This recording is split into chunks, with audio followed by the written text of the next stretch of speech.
The Donut Bag is brought to you by Penn Highway Marketplace, the marketplace for vintage goods, quality collectibles, and handmade crafts. It's where I get all my sports memorabilia. Go to facebook.com/Penn Highway. That's facebook.com/PENNHWY and mention I sent you. Hello. We are continuing our ranking of every episode of The Office. This episode covers numbers 65 through 56. Let's get into it. Number 65, season 2, episode 17, Dwight's speech. Dwight has won Dunder Mifflin's Top Salesman of the Year award, and he's nervous about giving a speech in front of everyone in the convention. Pam uses office time to plan her wedding, which drives Jim crazy to the point where he decides to travel when she gets married, and the employees each adjust the thermostat to a different temperature. The cold open is Michael throwing a football back and forth between him and Dwight, I believe, or I think he just thrown it around, and gets annoying. So Jim intercepts it and then plays keep away. And so he's thrown it around to everyone. And then it goes to Ryan, and Dwight tackles the hell out of Ryan really hard. He knocks over Stanley. He just gets really ridiculous about it. The temperature thing, I mean, I get it. That's what you do in an office. You know, people wanted different temperatures and stuff. That's just about in every office. It's hard to make that funny. They didn't really make it funny here. It was just Oscar sets it cold. Kevin sets it to 69, of course. Creed said it at one point. Who knows what he said it to? But you know, that's an age-old office problem. So Michael and Dwight go to this convention where Dwight's going to give a speech, and Jim pranks Dwight by giving him, because Dwight is really scared at giving a speech, and Jim gives him speeches of dictators like Mussolini. But hey, Jim, what do you think? Why do you think those dictators came to power? Because they made powerful speeches. So it kind of backfired on him. Dwight uses those speeches and gets everybody fired up. Everybody loves it. But before that, he was too scared to go up there. So Michael goes up there. Michael has given this speech before because he's won Top Salesman of the company a couple times. And Michael goes up there and he absolutely bombs. Everybody hates it, what he's saying. So then Dwight goes up there and he just absolutely kills. It's awesome. I guess Michael gets jealous and just leaves. So I mean that's not very cool of him. And Jim wasn't sure where to go, so he booked a flight to Australia to make sure he's far away from, he doesn't go to Pam's wedding. So okay, number 64, season 4, episode 3, launch party. As Dunder Mifflin Infinity launches, Michael gets irate when he learns that he's not invited to the party in New York. Dwight attempts to win back Angela, this time by beating sales made by a website. Phyllis attempts to use how to deal with difficult people tips she learned from a website on Angela, who is insufferable after her breakup with Dwight, and Andy sets his sights on Angela. The cold open is one of the best of the series. It's the DVD video cube that was floating around the screen, and everybody's looking at it. Michael's giving some presentation on some stupid thing. Nobody's paying attention. They're all looking at that cube to see if it's going to go to the corner. And it finally happens, and when it happens, everybody cheers and leaves. And Michael thinks he gave a great presentation. Like, okay, really funny.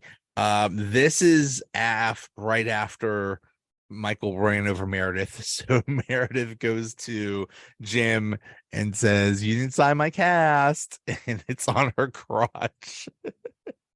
And I don't know if John Krasinski was traumatized or whatever, but he actually signed his name John Krasinski instead of Jim Halpert on there.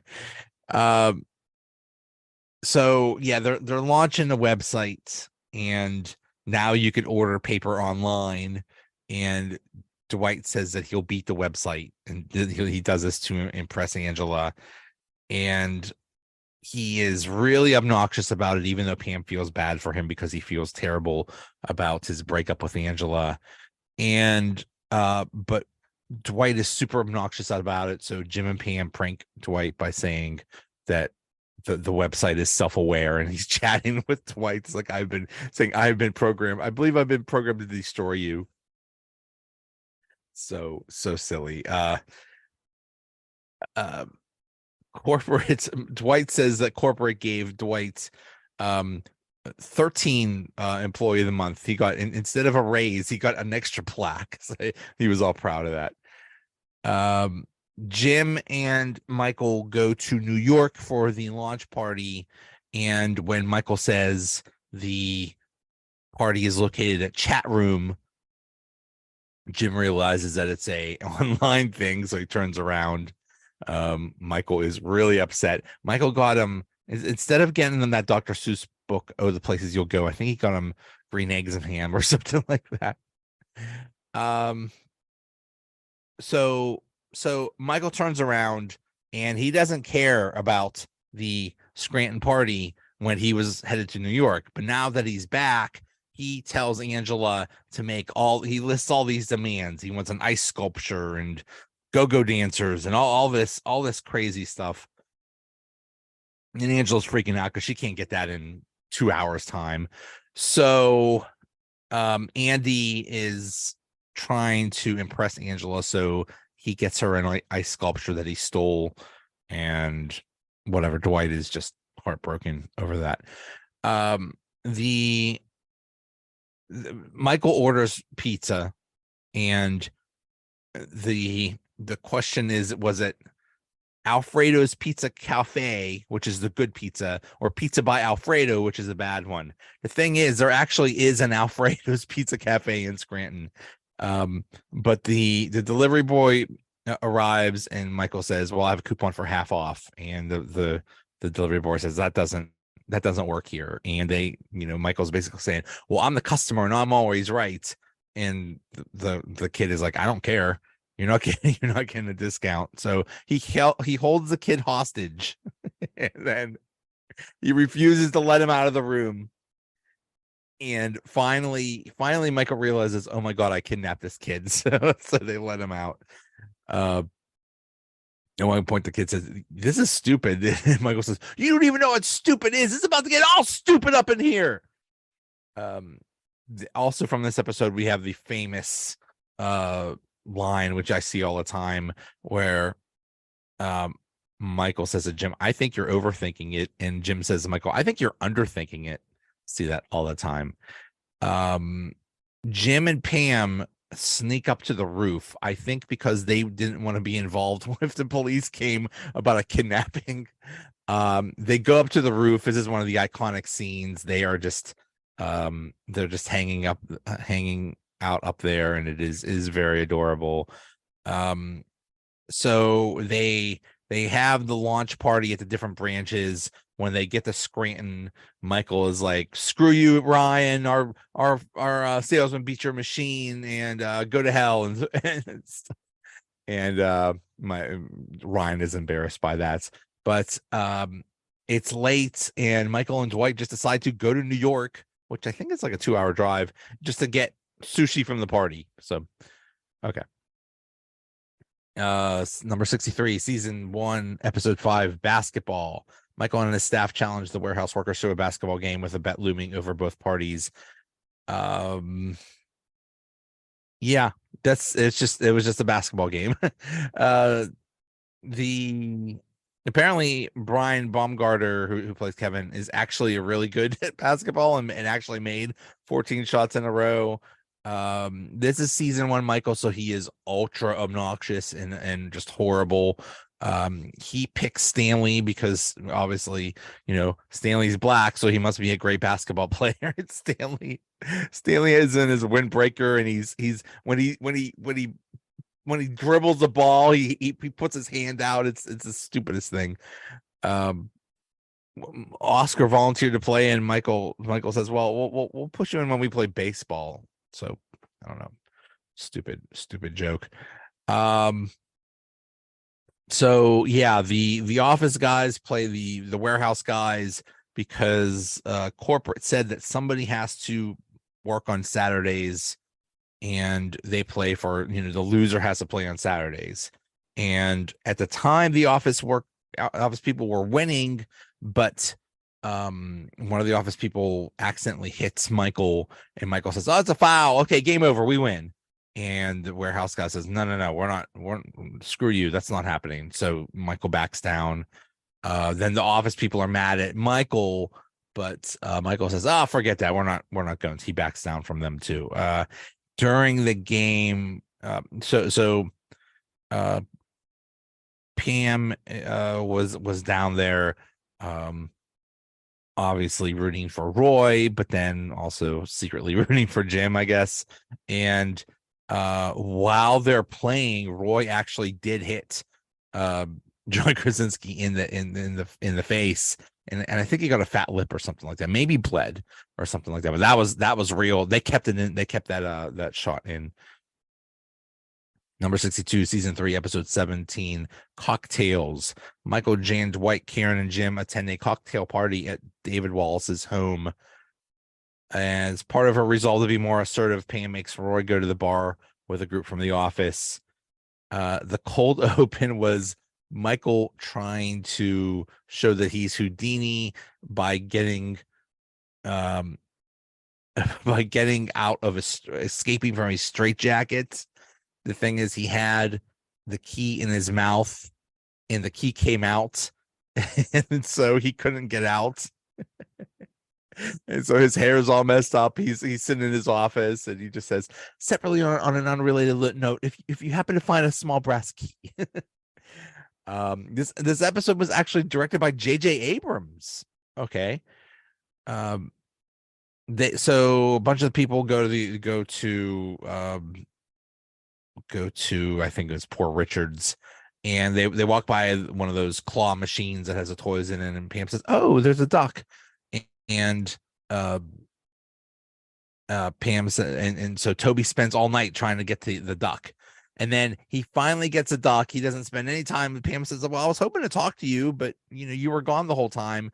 And then he tries to give her the duck, and Pam says, "Why don't you give it to your daughter?" So the whole thing was just adore. It's just funny. So at the party, this is the first time that Michael and Jan are announced that they're going out publicly, and Michael is being totally obnoxious about it, and basically doing all kinds of kissing, and just being really obnoxious that he's going out with Jan. Jan wants nothing to do with this. Jan is, this is how their whole relationship was. Like she's really not.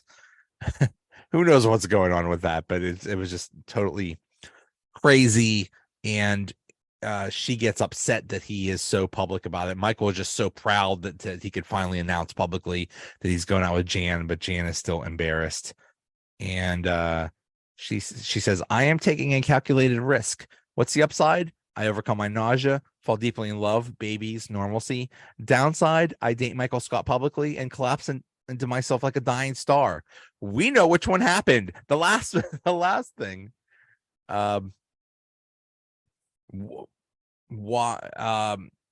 Dwight is, for some reason, decides to do a home inspection of the house. I don't know why. I don't know. Maybe the whole point of that was so he could be in a room with David Wallace's son in the dark, and talk to the kid. I don't know what the point of that was. It was pretty silly.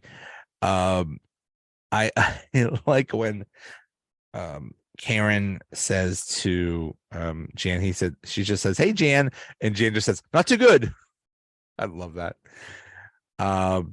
In the end, they drive back, and Jan, Michael and Jan have a fight, and Michael says, "I want the house, Jan. I want the picket fence. I want the ketchup fights, the tickling and the giggling." So, they basically, Michael just wants that relationship so bad, and Jan doesn't want it. At Poor Richards, at this time, Pam got back with Roy, and Pam says, I want this to work, and I don't want any secrets between us. So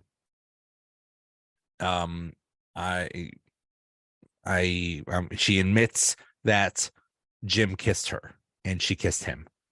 And that makes Roy go into a rage and just start breaking things, just start breaking chairs, tables, glasses, just complete destruction with his stupid cousin or whoever that was. Pam just leaves and says, we're done.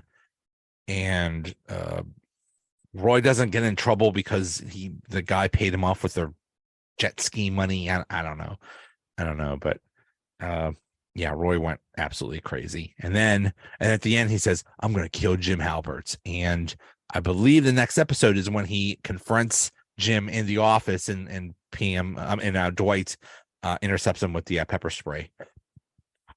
Number 61, season 5, episode 21, 2 weeks. As Michael prepares to leave Dunder Mifflin, he announces that he will form his own paper company. Will anyone join him? So the previous episode, that was when Charles Miner was introduced and they totally mistreated Michael. So Michael goes up to New York and he quits. So in the cold open, Michael tells a story of how he quits, but he's going on and on. He's dragging it on and on and on, and everybody's just waiting because they know it's like finally he has a good story, but he won't tell us.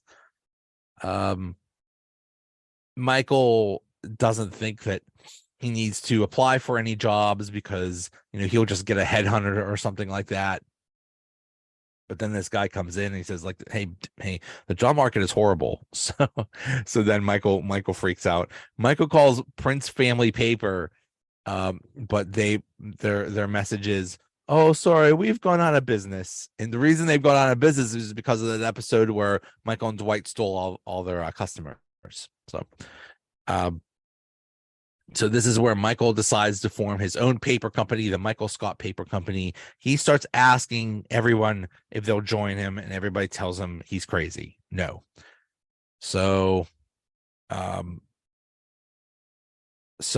it's very it's finally Charles sees that Michael is putting his letterhead on paper and on correspondence and stuff like that, and Charles is like, that's it, you're out of here.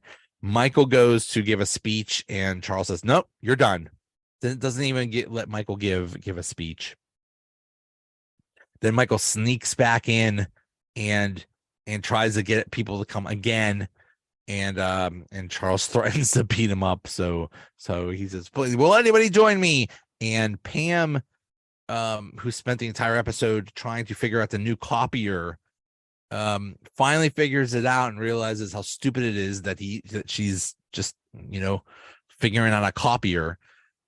So it's basically a Jerry Maguire thing. So she leaves with him, and then they're walking out together, and it's kind of like the end of The Graduate when he's leaving with the woman, and then they realize, oh my God, what have we done? This is the same exact thing. Pam and Michael are looking. It's like, what have we just done? So, the Michael Scott Paper Company is still my favorite arc of the entire thing. When we get to the episode Broke, that it's probably going to be rated pretty high.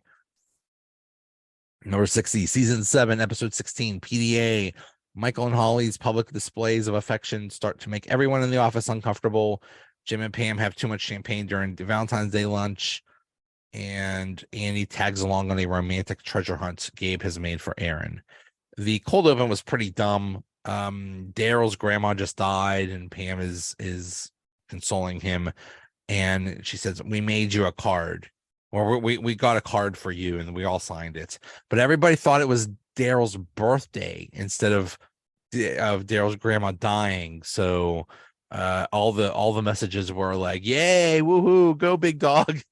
And they all come in and start singing happy birthday to him, and he's crying. It's like, oh, it's stupid. So this is when Michael and Holly finally get back together in season 7, and they are just all over each other. They are just making out all the time in front of everybody. It's making everybody uncomfortable. Finally, they put a policy that says no more PDA at the office. And while they're doing this, they have a I love this scene. They have a Dwight says, I have had intercourse in this office, as has Angela, as has Ryan, as has Kelly, as has Meredith, as has Phyllis, as has Daryl, as has Creed, as has Michael, as has Holly. And Kevin says, as has Kevin. And Angela says, with who? And Kevin says, she goes to another school. I love it. I love it. At some point, Michael says that he loves Holly, and at first Holly's like, whoa, whoa, whoa, whoa, whoa, whoa, what did you just say? And Michael says, well, I love you. And she says it back. But Michael realizes that Toby is on jury duty for the Scranton Strangler. When he comes back, Holly is going to have to go back to Nashua, and they have to do this whole thing again with the long distance dating and all that stuff that happened in season 5 and where they broke up immediately.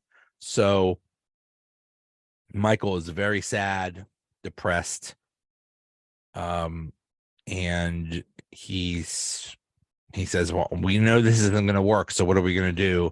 And Holly says, we don't have to let corporate tell us how to live our lives. We'll just move in together. So I guess Holly quit, or I don't know. I don't know what happened. This is basically the beginning of the end of Michael leaving the office. The thing with Jim and Pam was stupid. They got drunk, and then when Dwight was saying that all the people that have had intercourse in the office, Jim and Pam were like, well, we've never done that. Well, maybe we should. And they kept looking for places, but they couldn't. But then eventually they do find a place. And then when they were asked about it, they're like, no, we just went on a walk. But they have this sly smile, so they did. And the stupid thing with Gabe and Andy and Aaron, basically my 3 least favorite characters. And Gabe gave Aaron a scavenger hunt.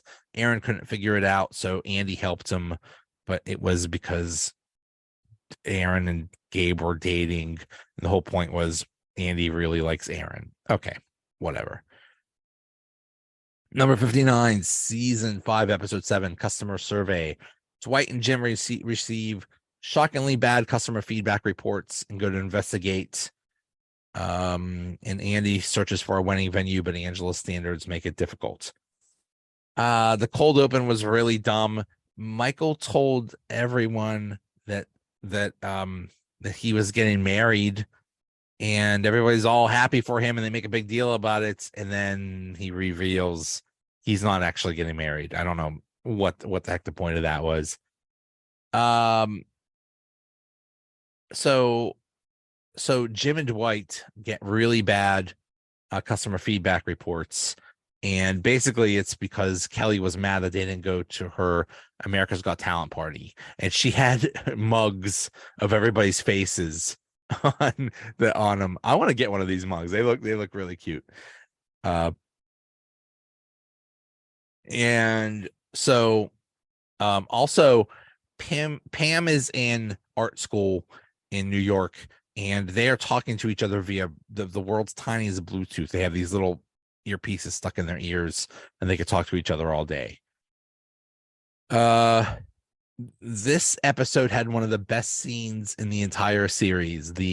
When Michael and Jim and Dwight are trying to work on their customer service skills, and Jim pretends to be Bill Buttlicker. It is one of the best. This is one of the best scenes. Dwight says, "Hello, sir. What is your name?"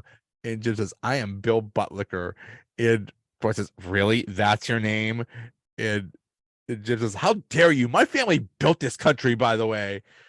And then Dwight is trying to talk to Bill Buttlicker, and Jim keeps saying, "I can't hear you. You gotta speak louder. Gotta speak louder. Speak louder." And finally, finally, Dwight says, "Buttlicker, our prices have never been lower." And Jim is saying, "I find you rude, and I don't like you. I want to put your manager on the line." So Michael talks to Bill Buttlicker, and he says, "Michael, I like the sound of your voice. You know what I'm going to do? I'm going to buy $1 million worth of paper products today on one condition: you have to fire that salesman that treated me so terribly." And Michael looks at Dwight, and Dwight's like, "No, no, no, don't do it." But Michael's like, "But it's $1 million." I love it. I love it. One of my favorite of the whole series. Um, and so Dwight was convinced that something was wrong, and he was real paranoid, and he was really focusing on Kelly. And Jim figures out that it actually was Kelly that that changed the feedback reports. So he goes to Dwight and says, "Dwight, you were right. It was Kelly. It was Kelly the whole time." And Rainn Wilson did this. He's done this a few times. He played this part. He's like, "Oh, it was Kelly," and he finally was like, "Oh, Kelly the whole time, Kelly the whole time." And his face changes. He says, "Let's get her." And he goes after her. I love it. I love it. In the end, they confront Kelly, and Kelly admits to it because she was mad about the party. And Michael and Kelly talk, and basically Kelly gets no punishment for something really bad. And Michael says, "Listen, I know what it's like when people won't come to your party. It really stinks. So I get it. Like, so I'm gonna pretend to yell at you, and you're gonna pretend to cry, and then it'll all be good." So, okay. Um, in the end, also with between Jim and Pam, so this dude is, I guess he was hitting on Pam and saying, "No, don't go back to Scranton. Go stay here in New York and fulfill your art dream." Like, okay, whatever. And then the thing with basically the whole thing with Angela and Andy and Dwight, Angela basically steers Andy into having the wedding at Schrute Farms. Okay, whatever. And in the end of the episode, Dwight says, "Don't worry, I'll take care of this." Number 58, season 6, episode 13, Secret Santa. Michael gets upset when Jim promises Phyllis that she can be the office Santa, but the office Christmas party may be overshadowed by some bad news from David Wallace. The cold open was dumb. At this point, Jim and Dwight are the party planning committee, and they decide instead of having a real tree, you have a fake tree that needs to be decorated by everybody. Whatever, just really dumb. This entire episode was, half of it was Michael just being a horrible, obnoxious jerk. He is really upset that Phyllis was Santa, so he shows up as Santa. So there's two Santas, and Michael says, "Who wants to sit on my lap?" And Kevin says, well, Phyllis won't let me sit on her lap. And Michael says, "You can sit on my lap. That's fine." And Kevin sits on Michael's lap and basically crushes him. And he's on him, and he's just crushing him. And they're trying. He's like, "Tell me quickly, what do you want?" And Kevin's like, I don't know. What should I say?" And just really prolonging it. And finally, Michael's like, "Get the hell off me!" And you can see in the background, everybody in the background is just dying laughing. I'm sure they had multiple takes of this. Mindy Kaling dying laughing. Ed Helms just I think Jim just couldn't even be in the shot. He was laughing so hard. So that was an amazing scene. Also, Oscar has a crush on warehouse guy Matt, and he's really shy about it. It's like, okay, whatever. They had Secret Santa, and Aaron got Andy basically made it so that he got Aaron as a Secret Santa, and he got Aaron the 12 days of Christmas. Well, the first like 6 days of Christmas were various birds, and these birds like attacked Aaron. So she's really upset. She's saying, "Could you please stop with this 12 days of Christmas? It's really hard to me." She's crying. It's a terrible thing, but nobody will admit to who gave her the 12 days of Christmas gift, uh, because she hates it. So Michael is still upset. Instead of being Santa, then he shows up as Jesus. And Toby is about to say, obviously you can't be Jesus. And Michael says, oh, it's the Antichrist. I love it. And he is just absolutely horrible to everyone, just trying to ruin everybody's time. He admits that that Andy was Aaron's Secret Santa, which just blows that, and everybody's upset at him. He calls David Wallace to complain, and he says, "Guess what I'm dressed as? I'll give you a hint. His last name is Christ. He has the power of flight. He can heal leopards." And David Wallace says, "Michael, this is a really bad time. The company is about to be sold, and all the board and David Wallace included are about to lose their jobs." So Michael is freaking out, and he says, first they needed a Santa, then they needed Jesus. Now they need Michael Scott. Now they need a friend. So he goes there, and he obviously cannot keep a secret. And he says, yeah, we're all gonna lose our jobs. The company's being sold. We're all screwed. So everyone is freaking out. Everyone goes into the office, and Michael, Jim keeps trying to call David Wallace. David Wallace won't answer. Michael knows how to connect to David Wallace because he pretends to be. He said Michael Wallace told him one time where his kids go to school, so he pretends to be the daughter, and he calls the school.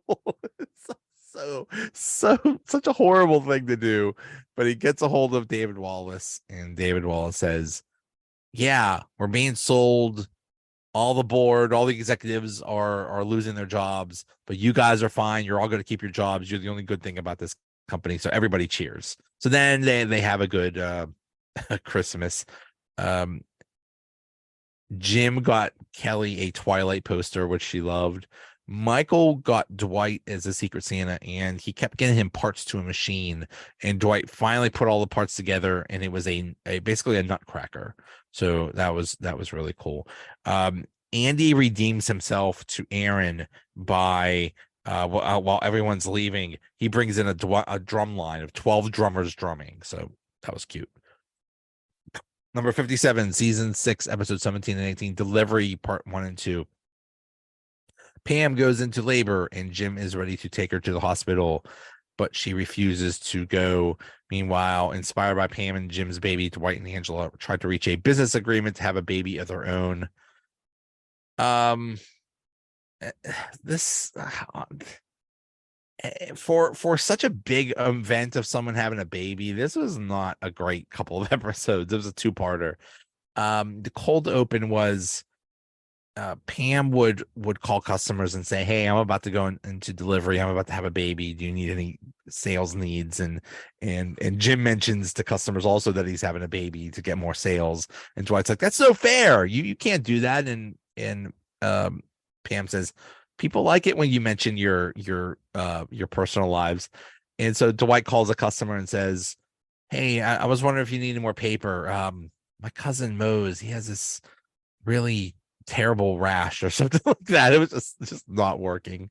Dwight says, he needs a baby because I've been noticing a gaping hole in my life. Sometimes I wake up cradling a gourd. So the whole first part was Pam was having contractions, but they can't go to the hospital yet because of the healthcare plan they have. They wanted to wait till midnight so that they get an extra day of in the hospital from the insurance. So that was real stupid. She waits forever. Finally she agrees to go to the hospital. Pam's freaking out, Jim's freaking out. Michael tries to calm them down. He drives into the hospital. Dwight tries to be the escort, but he gets pulled over by the police. So but in the confusion, they forget the iPod, and so Pam tells Dwight, "Go to our house, get our iPod, bring it to the hospital." Dwight gets to their house, never finds the iPod, but he does find mold in their kitchen. So he tears apart the entire kitchen to take care of the mold, basically remodels their entire kitchen. So that's basically what he did the entire time. Pam eventually has the baby. Michael thinks of himself as Cupid because he claims credit for getting Pam and Jim together. So he says, I will bring you love. So anybody that's single, I will bring you love. So he tries to set up Aaron and Kevin and tells Aaron she has to go on a date with Kevin. That was just really dumb. Pam can't, the baby can't breastfeed with Pam, so they bring in a lactation consultant, which was actually Jenna Fisher's real life husband, Lee Kirk. So it was kind of funny. Jim's sitting there, and this lactation consultant is basically feeling up Jenna and touching her boobs and stuff, and Jim's like, "Hey, yo, what's going on here?" And it was actually his real life husband. And then they brought in another mother with a baby, and it was actually Bernadette from Big Bang Theory, and Pam accidentally breastfed their baby. So not a great episode. Not great for such a big thing. Just not a great episode. Number 56, season 3, episode 3, The Coup. Jan arrives during a productivity meeting and fails to understand how watching a movie can increase productivity. And Stanford has their own brand of team building, which is playing Call of Duty.